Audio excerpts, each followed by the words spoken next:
Hi po, welcome back sa aming YouTube channel. For today's video po, i-update ko po kayo sa pinapagawa naming munting bahay.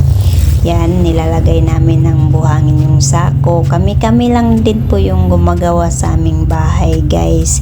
May binabayaran lang kami, si Kuya. Yan, si Kuya yan.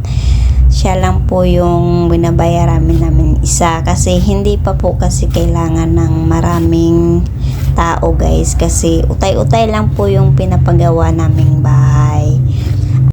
Si husband naman yung assistant ni Kuya, guys. Kaya naman nilang dalawa sa ngayon. Ako naman po yung nakatoka sa paghahakot ng hollow block kasi po wala po akong katulong dito sa ngayon. Nasa school po yung kapatid ko, kaya ako po ang maghakot ng hollow block. Kaya ko naman po, guys, na ako lang yung maghakot ng hollow block. Easy lang yun sa akin. Magaan lang naman din yung padalawa-dalawa yung paghahakot ng hollow block. Isa din po tong way na mas makatipid kami, guys. Hindi na po magbabayad sa paghahakot ng hollow block. Ang sukat po ng bahay namin, guys, ay 20 by 18 feet. Ganyan po kalaki yung bahay namin. 2 kwarto at saka isang CR, kusina din, sala. Yan lang po. Semi-bungalow lang, guys. Hindi po kailangan ng bubong dito, guys, kagaya ng mga kapitbahay namin kasi nakayero sila. Dito po, guys, kung normal lang po yung hangin dito, sobrang lakas ng hangin, parang bagyo, yung normal lang. Ito po, guys, ay mataas po to na area, kaya hindi po pwede kami mag-yeyero dito, ibububong. Yung sa kapitbahay namin, guys, yung ginagamit nila ay yero. Tinitingnan namin kasi yung bubong nila, guys, hinihiwa na ng hangin. Ang lakas ng hangin dito, kaya flooring po yung sa taas namin. At saka, guys, overlooking kasi dito, guys, kaya nakapag-desisyon na lang kami na hindi na mag-iiro kasi nga malakas yung hangin. Pero may isa din kaming na na-discoveryhan, overlooking po kasi yung area namin, mas maganda magtambay sa taas. Sana, I hope na kaya namin na matapos itong bahay na pinapagawa namin kasi yun nga yung budget. Utay-utay lang talaga, guys, kaya someday sana matatapos din po ang lahat, makumpleto din namin yung pinapangarap naming bahay. Sa ngayon, guys, kasi wala pa po kasi kaming anak, kaya nagagawa pa namin itong mag-utay-utay, magpagawa ng bahay. Dati, guys, noong 2020, nung pandemic, una naming binili ay lupa talaga yung una naming binili. Tapos yan, guys, nakikita nyo yan, dagat po yun, guys, overlooking po dito. Yan po yung overview dito sa aming bahay. Balik po tayo doon sa 2020. Yan, nabili namin to, guys, ay 10 by 15 meters. Ito pong lupa, worth of 10,000 lang, guys. Mura pa yun dati. Yan, yun po yung overlooking. Sobrang ganda, guys. Tapos bumili nga kami ng lupa. Yan, sabi ko kay husband na bumili tayo ng lupa para may naman kami remembrance nung 2020 pandemic. Then fast forward nung 2022, sabi ko kay husband, mag-utay-utay kaya tayo kahit haligi lang. Haligi muna kasi wala ngang budget, guys, diba? Haligi yun, padala-dalawa. Hanggang ngayon, guys, kulang pa kami ng 2 haligi. Sa April pa, guys, makumpleto yung 2 haligi kasi sabi ko sa husband na itigil mo natin yung paghaligi. Bali shampoo kasi itong haligi, guys. Tigil muna natin yung paghaligi na mag-hollow block muna kami. Yun, utay-utay nung 2023, 2024 yan. Ganyan na po kalaki yung pag-utay-utay namin, guys. Mga nasa na to, guys, mga 1,000 hollow block or 1,000 plus. Hindi ko na tanda, guys, kung ilan na tong hollow block na namin nagamit. Itong nabili naming lupa, hindi po to patag. Meron talagang mababaon na hollow block, guys. Sa ngayon po, guys, kami po ay nagrerenta. Mag-aanim na taon na po kami nagre-renta guys dito po sa Iligan City. Nandito kasi yung work ni husband. Sabi ko kay husband na hindi po pwede nga forever tayo magre-renta. Kailangan may sarili tayong bahay.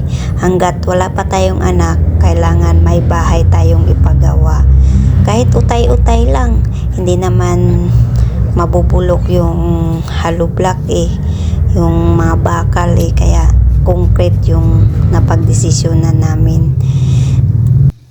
Mas masarap pa rin tumira sa probinsya guys kasi presko yung hangin, tapos yung bukid namin malapit lang dito, pwede kang magtanim ng gulay kung ano-ano, hindi yung bili kung bili na lang guys. Dito sa Iligan City guys, bili lahat.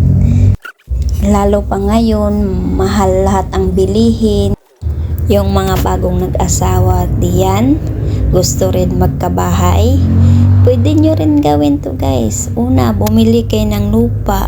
Kung wala namang fully paid sa pagbili ng lupa guys, utay-utay, may hulugan naman siguro hanggang matapos yung hulugan o next, pahaligi-haligi na rin kayo sa inyong bahay.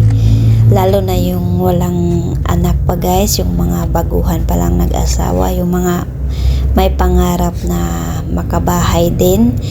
Kayang-kaya nyo rin guys, kagaya namin, wala pa rin kaming anak, yun, nagutay-utay nga kami, diba? Kayo rin guys, hindi naman pwede na magrenta na lang forever, lalo na yung nagrerenta. Masakit po yung sa ulo guys na may isipin kayo na bayarin monthly. Yung may mga anak naman na kaya nyo rin guys, utay-utay lang, ipagdasal nyo rin na kaya nyo rin kasi hindi nga forever tayo magrerenta kasi may mga anak na rin kayo para may comfortable na rin kayong tirahan, diba guys? Diskarte lang sa buhay guys, may kasamang dasal sa Panginoon. Matatapos din po ang lahat. Itong bahay namin, bahay nyo rin guys, someday may isipan nyo rin na magpagawa ng bahay, matatapos rin sa pag-utay-utay. Walang imposible sa buhay guys. May kanya-kanya naman tayong pinagdaanan sa buhay, kaya natin ang lahat. Wag lang susuko, laban lang, sipag at tiyaga lang po tayo, tiyaga lang, walang imposible. Ito pong video guys ay nung December 29 pa to guys, December 30. Pa-end na po ng 2024. Ngayon po ay February 18, 2025. Magpagawa naman kami ng bahay guys ngayong April. Kasi nag-iipon pa po ako guys para pambili ng materyales, pambayad ng labor. Dalawa na ang babayarin ko ngayong April guys kasi yung dalawang haligi kailangan po na tao. Isa, si Kuya Gisrel siguro yung kukunin namin, yung brother-in-law ni husband, or magdagdag pa siguro kami ng dalawa or isa, bali pang-apat si husband siguro. Hindi ko lang sure guys kung ilan ang taong kailangan dito ngayong April kasi yung pagbuhos ng haligi guys, mahirap yun po yung mabigat na trabaho guys, yung pagbuhos ng haligi. Buhos kasi yung haligi namin bilog. Yan, sana ngayong April ay ma-square na po tong lahat na hollow block guys. Yun po yung gusto namin ni husband, na ma-square lahat tong hollow block. Yan, para maganda na tingnan guys ba yung pinaghirapan namin, nakikita namin utay-utay. Makikita na namin na malapit na talagang matapos kasi buo na po yung hollow block, na square na po lahat yung hollow block. Ang pinoproblema lang namin sa susunod yung flooring sa taas guys. Yun po yung malaki-laking gastos. Siguro mga October or November yun, ma-flooring na siguro yung taas guys. Sana next year, kahit hindi man to matapos guys, lilipat na kami next year siguro. I hope someday na makalipat na kami dito. Kahit hindi pa to tapos guys, lilipat na talaga kami. Ang flooring lang talaga yung inintay namin, yung po yung talaga yung pinakamalaking gastos, yung po yung pinakamahirap. Sa taas yung flooring. Excited na kasi kaming uuwi sa amin guys. Yun lang po guys. Thank you po sa pag-support sa aming YouTube channel. Thank you for watching. See you next vlog.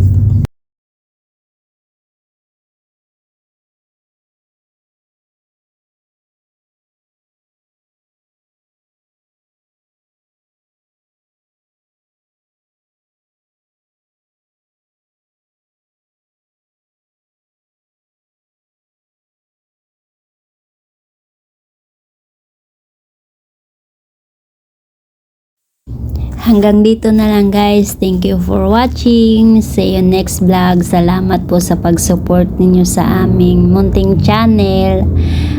Sana someday kayo rin magpagawa rin kayo ng bahay. Salamat guys. Bye-bye.